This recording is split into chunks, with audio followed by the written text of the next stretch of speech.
Hey everyone, thank you for watching. Today's video I'm excited to do. If you guys have been following my channel for a while, you might know that I usually keep it pretty positive over here. I'm not usually like spilling the tea. I'm not usually like bringing products down, but that's going to change for today's video.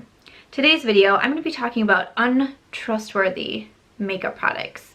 Now these are makeup products that for the most part, I like. I've kept around in my collection. I think are pretty nice, but only if you use them in a specific way. And if you don't, they will turn on you, and they will turn on you quickly. So if you would like to see about these untrustworthy makeup products in my collection, why don't we go ahead and get started? Alrighty then. That was a fun intro to make, but before we jump into the untrustworthy products, I did want to say that I did just finish filming this look. This is from Friday's Trying New Makeup. If you're interested in what is on my face or how I got this look, I will link that video down below. So one of the products that kind of spurred the idea for this video was one that I actually had in my Shop My Stash series a couple months ago, where I'm pulling in older products and trying to use them really consistently throughout the month. Some of them I'm trying to see, do I still love them a lot? Do I want to keep them around in my collection? And I pulled this one specific bronzer out, and I realized as I was going throughout the month and trying this bronzer that I still liked it, but only if I used it with specific brushes. So in my eyes, it makes it just a little bit untrustworthy. That is the Urban Decay Beached Bronzer. I have mine in the shade Sunkissed, and I've had this bronzer for quite some time, and I noticed that in the past, several months here, I really haven't been using this bronzer as much. So that's why I pulled into Shop My Stash. I was like, let's check it out. The first time that I went to use this bronzer was when I was doing a full face using my Shop My Stash bag. It's a series that I do the first Friday of every month here on my channel. I was using this, and as I was applying it, I thought, oh no, this is applying very it almost looked blotchy on my skin. I thought, well, this is bizarre. And as I was going throughout the month and trying them, I noticed that there's only certain brushes that I like to use with this bronzer. And brushes that are a little bit almost more, so like this one here. This is the Sigma F30. This is one of my favorite bronzer brushes. This is the brush that I used today for my bronzer. I love this bronzer brush. I have one from Morphe that I use quite a bit too, which is the R2. It's a really similar shape to this one. It's just a bigger brush. It's like a Big Daddy brush. When I use brushes like this with this bronzer, things are not looking so good on the face. It's like splotchy, blotchy, just not looking great.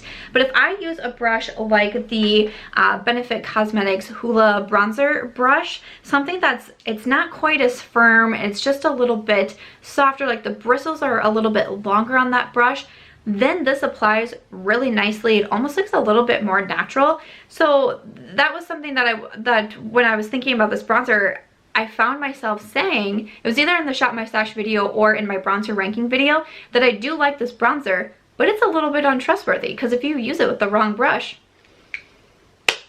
whoo child, you could have some problems going on. This video is kind of like the opposite of a video that I did maybe like 2 years ago. It's called Safety Net Makeup Products. I can remember, I can see the thumbnail in my mind, because I literally put like a net in the thumbnail, but I was talking about products that never let me down, that they're just always they're always great no matter how I use them, when I use them, where I use them, they're gonna look fantastic. This is the opposite of that. This is definitely the opposite of this one. Another product that I wanted to mention is one that I do like, but this took me a little bit to figure out the best way to use this product, and I was sharing my struggles in the YouTube videos, because man, it was getting really deep over here, okay? I was I can't figure out how to use this primer, and sometimes it's messing up my foundation, and it just, oh my gosh.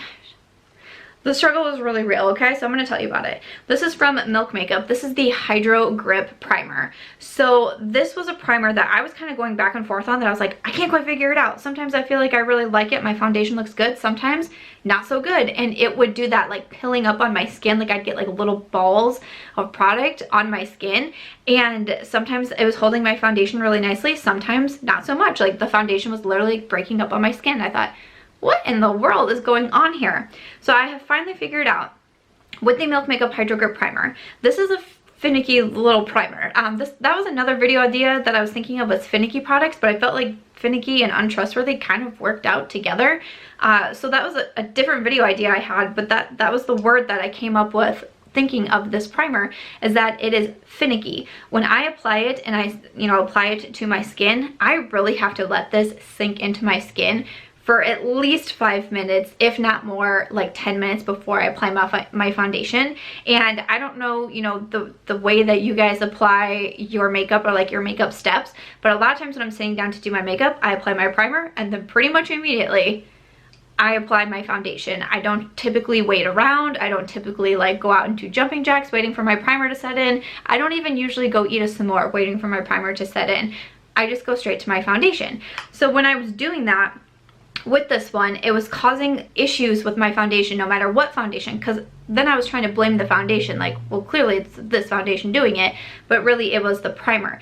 If you let the primer really sink into your skin and settle into your skin, then it works beautifully, and it actually has turned into really like a favorite primer of mine. I feel it's kind of hard to say that with such a finicky, untrustworthy product, but really it helps the longevity of some of my foundations really, really well. One of my favorite combinations, and I mentioned this in a 5 favorite primer foundation combinations video that I did recently, talking about like warm weather combinations, was this one with the Dior Backstage Face and Body. I don't find that to be a super long wearing foundation, but when I pair it with this gripping primer, it really helps the longevity of that foundation, which is great, especially in the warmer months for me, where I want a little bit more of a lighter coverage foundation like that Dior, but I still want it to last a good amount of time because I'm going to be outdoors and, get my groove thing on when I'm outside, and I want my foundation to last for a while.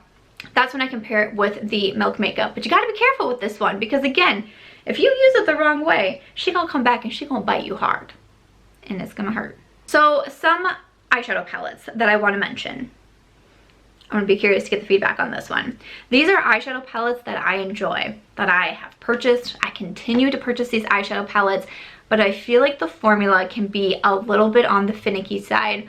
Again, a little bit on the untrustworthy side. And you know what? It's the Anastasia Beverly Hills eyeshadow palettes. I was going to say foundations. That's incorrect. The eyeshadow palettes. So I just grabbed out here Soft Glam and Modern Renaissance. I mean, again, I like these eyeshadow palettes. I have Modern Renaissance, Soft Glam, the like original Norvina palette. I purchased the Riviera palette. I have the Sultry palette. I like these palettes. I recommend them. I continue to purchase them myself. I use them myself. But a lot of these palettes to me have just a little bit of a different formula that if I'm not careful, I can go kind of overboard with the shadows inside. So for the Anastasia palettes, for the most part, I feel like the mattes in her eyeshadow palettes, they get more kick up. Like when you put your brush into them, it's very easy to have like a lot of powder kick up. I mean, let's not even touch on the Subculture palette, because we all know a lot of people thought that palette was very untrustworthy, okay? But even still, that palette kind of like took it up a notch with how I think the mattes perform. But even still, you can just kind of lightly dip your brush in here. You're gonna get a lot of product on your brush, and then it can almost be just a little bit harder to work with if you're not used to it, or maybe if you're an eyeshadow beginner. They're not the most like buildable eyeshadows, right? Because they kind of pack up more of a punch right away. And not every single matte shadow, but a lot of the matte shadows across the eyeshadow palettes, I have found that. When I am like really in my Anastasia groove, like whether I'm testing a new eyeshadow palette, or like I'm just really kind of like focusing on an eyeshadow palette, or I'm really feeling a lot of different shades, and so I'm really using a lot of that palette, I kind of just get into that groove. Like I know I can go in a little bit lighter with my brush. I know that it's not going to be super buildable, so I'm just going to go a little bit more light-handed than I already am, which is very light-handed. But if I haven't been into an Anastasia palette for a while, and I've been playing with other eyeshadow palettes and like everything's fine, and then I go into this one, I can very easily put too much on my brush and ooh, have that reaction when I'm doing my eyeshadow, okay? That has happened to me several times using the Anastasia palettes. So again, even though I like these palettes, I continue to purchase them, I continue to recommend them, I continue to get some really beautiful looks out of them. Sometimes you gotta be a little bit careful with the formula, okay? Moving over to a setting powder, and this is one of my like OG setting powders. When I was starting to learn like what is baking, because you know me, I hate baking. I don't want anything to do with baking. So when people were baking in the YouTube videos, I thought, whoa, what is going on here? When I was trying to learn the makeup baking technique, a lot of people were recommending the Laura Mercier translucent powder. That was so hyped up. It's, you know, it's an OG cult favorite, if you will, on YouTube. But me, kind of a rebel. Kind of don't like to do what everybody else is doing. I wanted to forge my own path. And so when I was purchasing a setting powder, I was like, I'm gonna go with the Secret Brightening Powder. What up? I went through a phase where I loved bright under eyes. The brighter, the wider, the better. I mean, in my opinion, I went for like stark under eyes. I have since moved out of that phase. I still do like a kind of a brighter under eye to like brighten up my face and all of that. But I mean, I went really hard back in the day. So when I was thinking about the Secret Brightening Powder, I was like, this sounds like we're a match made in heaven. This is definitely a very white powder, if you can see in here. I mean, it is a white powder, and it will brighten your under eyes. So especially at the time when I was using a concealer like 8 shades lighter than I would my foundation, like right now it's usually like 2 or 3. I mean, back in the day it was like 8. And then I'd put the Secret Brightening on top of it. Woo! I thought I was killing the game, y'all. I thought I was killing the game. But this powder, so even though I like it, and even though I liked that brightening effect to it, and I used a lot of this powder, like it's a smaller guy, but I can see like I've used a bit of this powder, right? If you are not careful, if you go too heavy with this one, or if you don't really make sure that you have dusted away the bake. So again, this was when I was baking. I typically do not do that technique anymore. I've learned through the years that I am very dry, especially my under eyes are very dry. I generally don't need to bake, especially on my under eyes. But when I was putting this on and leaving it on for like 10-15 minutes, and then just kind of casually taking a brush and like, ooh, ooh, ooh, ooh. Because you know, like sometimes in YouTube tutorials or like Instagram videos, people are like, now I'm gonna brush away my bake. Dee, dee, dee, dee, dee. Done. So I was like, to me, I was like, dee, dee, dee, dee, dee. And I would still like have powder on my under eyes and it'd not be great. But I was like, this is fantastic. I look amazing, obviously. Hello. When I would not get all of the bake wiped away, it would definitely leave like a white cast on my under eyes. And I can remember one time going over, this was several years ago. This was at least 3 years, no, more, 4 years ago. It was a while ago. I remember being at a friend's house and we were taking photos, and I was looking back at the photos like on her, like we were taking them on her like DSLR camera, and I can remember looking at them and just being like, what's wrong with my face? Because I just had white on my under eyes. And we weren't even using a flash. Like, that was how bad it was. So because of like how white this powder is, and if you don't, you know, completely dust it away, if you let it bake for a long time, but also it is a bit more of a thicker powder. These days, I really do prefer more of a like finely milled powders, what we say about setting powders. I tend to prefer that. This is just a little bit more like the heavier side, a little bit more on the chunkier side. So you can get some flashback with this one if you are not careful. If I let it sit there for just a minute, not even, and I really wiped it away and I didn't go super heavy handed on it, I've had no issues. But I have gotten caught before using this one in not the most fantastic way, and the photos will show it, okay? A foundation that I wanted to mention, this one here is from ColourPop. This is the No Filter foundation. Again, this is a foundation that I like. I continually wear. I did actually mention it in my 5 favorite primer foundation combinations for warm weather, because I do like this foundation. It is just a little bit more on the finicky side. I feel like it tends to work best with a mattifying primer. In that video, I believe I used it with the First Aid Beauty Pores Be Gone matte primer. Probably should have double checked myself, but I think that was the one that I mentioned with it, because I like this more with a mattifying primer. Even though some people say that they think this has a matte finish, I actually think it has a little bit more of like the natural dewy finish to this foundation, so I like to pair it with that matte primer. And I also think the First Aid Beauty matte primer kind of helps with the longevity just a little bit too, or this would be a nice one even with the Milk Makeup, just to let it last a little bit longer, because the longevity time isn't the best on it. So this wouldn't be a very trustworthy foundation for like a wedding, or if I'm going to be outside for several hours not able to touch up. It does fade quicker than I would prefer some of my other foundations. Like, it kind of break up a little bit quicker, kind of wear away a little bit quicker, but it looks really, really nice for like the first 6 hours I wear it. I think it looks like a beautiful foundation. So I just have to be careful of how long am I wearing the foundation, am I going to be on the elements and all of that. but I like it. It's just you just gotta be careful. You just gotta be careful with this one. And another foundation actually that I wanted to mention that I just decluttered, I just did a foundation declutter. That is the Laura Mercier Flawless Lumiere Radiance Foundation. I actually almost kept this foundation in the video, and then after I was done and did my declutter, I looked back and I was like, you know what, there's still a couple in my keep pile that I know I can declutter, and I actually went on to declutter the Laura Mercier, and in the video I even say, I just don't feel like this is the most trustworthy foundation. Sometimes like I would wear it and sometimes I would think that it would look really beautiful. Sometimes I would wear it and I would think not so much. I didn't think it wore away the most like gracefully, if that makes sense. I believe I said that when I was ranking some new foundations, not this past video, but the video before, I was ranking a bunch of new foundations there, including this Laura Mercier, and I just said I had other foundations that I felt like when it started to wear away, it just was more graceful than like Laura Mercier would look like really nice and then just like a hot mess. Like it just would like, ooh, from one extreme to another. And again, just didn't think the wear time on it was the absolute best. And I ended up that I couldn't trust it. I like the color pop more than that one though. It's not as like heavy on my skin. I like that it's still a little bit more dewy on my dry skin, but it's still more natural. Whereas the Laura Mercier could get like very overly dewy and then break up quicker.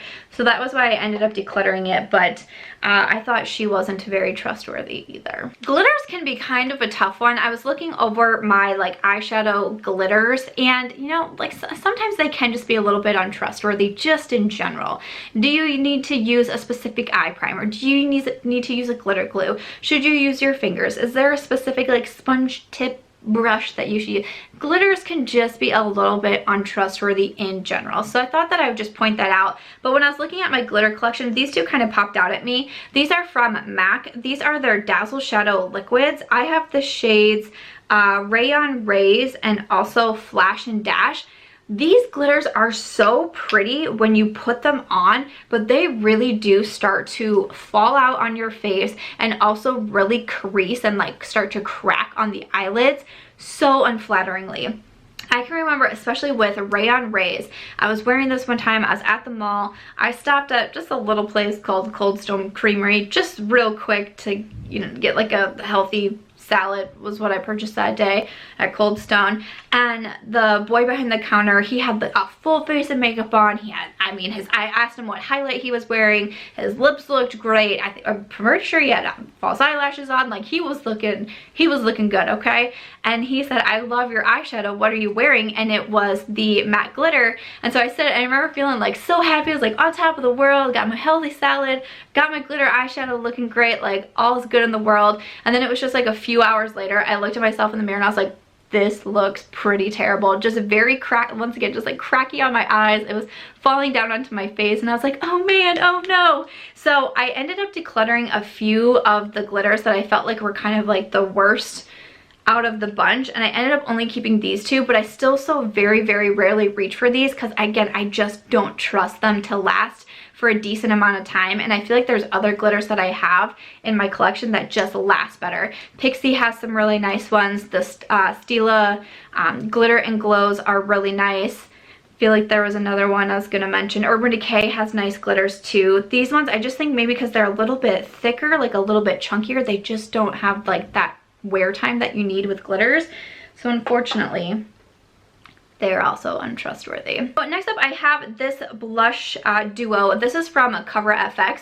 So this is the monochromatic blush duo. I have mine in the shade Warm Honey. So I feel like this one, I like this. A lot of these products I really do recommend. I've kept the majority of them around and everything. I just purchased this recently from Ulta Beauty and I like it. I like this compact. I like the mirror. I like that you have a matte blush and then also a shimmer blush. You can just do matte. You can just do a glowy blush. You can mix them together. I love the shade. It's really beautiful. I do enjoy Warm Honey. But again, this one is pretty untrustworthy because these are incredibly pigmented shades, especially the matte side. If you go in too hard with your brush and you swipe across your cheek, it is like, whoa, bam. Well, how you doing, sir? It can get a little bit intense and sometimes it can be a little bit harder to blend out. So that's why I wanted to mention it, even though, again, I like it. I do like it a lot, but you have to be very, very careful when you are using this product because she can turn on you real quickly. but at least I like the colors in there. And then the final product that I'm going to be mentioning for makeup products that are untrustworthy. I hope you guys enjoy seeing this very different side of me. But the final product that I have to mention is a setting spray. This is from Anastasia Beverly Hills. This is the Dewy Set. I have this one currently in my Shop My Stash, so I've been using it pretty consistently throughout the month of August, and I like this one. I purchased it myself and I do enjoy it. Again, I have dry skin, so I like to get a little bit of dewiness, you know, into my skin, whether it be my foundation or my highlight skincare, setting spray, something. I do like to look a little bit dewy because I am very dry, but this one you have to be so careful with, because truly all I need to do, I have learned, all I need to do with this one is go ch, ch, and that's it. And then fan it in and I'm good to go. Whereas with like other setting sprays, the Urban Decay, the Morphe Continuous Setting Spray, MAC Fix Plus, any of those, I'm like shh, and those kind of help they kind of help sink all the makeup into my skin, make everything look a little bit more natural, a little bit more set. Some of them can kind of give a little bit of a dewy factor to it, but this one is just like straight, it's going to make you dewy. And even though I am dry, and even though I like to bring that element back into my skin, this can be a little bit too much. I wore this the other day with my L'Oreal Fresh Wear foundation. I believe I was doing a live chat and I was getting ready on camera for a YouTube live, and I used the L'Oreal, which is one of my favorite foundations. I think it's such a nice, just natural finish, just beautiful foundation. I got done and I had forgotten to bring a setting spray into this room, and so I was like, oh, I had my Shop My Stash bag right next to me, I'll use the Anastasia. And without thinking, I was like ch, ch, ch, ch, ch, ch. And I got done and I remember having this moment of a pause, like, oh, should I have done that? And sure enough, I mean, within like 30 minutes, I was I was trying to powder my skin, which very rarely do I have to do, but I was trying to powder to take some of it away because I was like, oh gosh, and the L'Oreal foundation does not do that. So again, I like it, and it's nice in a pinch if I'm feeling overly dry. It's like, okay, I'm gonna add a little bit of back into my skin, but you gotta be careful because you can go overboard with this one real quick. Alright guys, so that is going to wrap it up for today's video, talking about some makeup products that I feel like are untrustworthy, and I wanted you to know about it. Please leave in the comments down below some products that you have in your collection that you like, that you enjoy, that you recommend. But there always has to be some sort of caveat when you're talking about these. Leave those in the comments down below. I'd love to read them. I really hope that you enjoyed today's video. If you did, make sure to give it a thumbs up. I hope that you also consider subscribing before you go, and I will see you in tomorrow's video. Bye.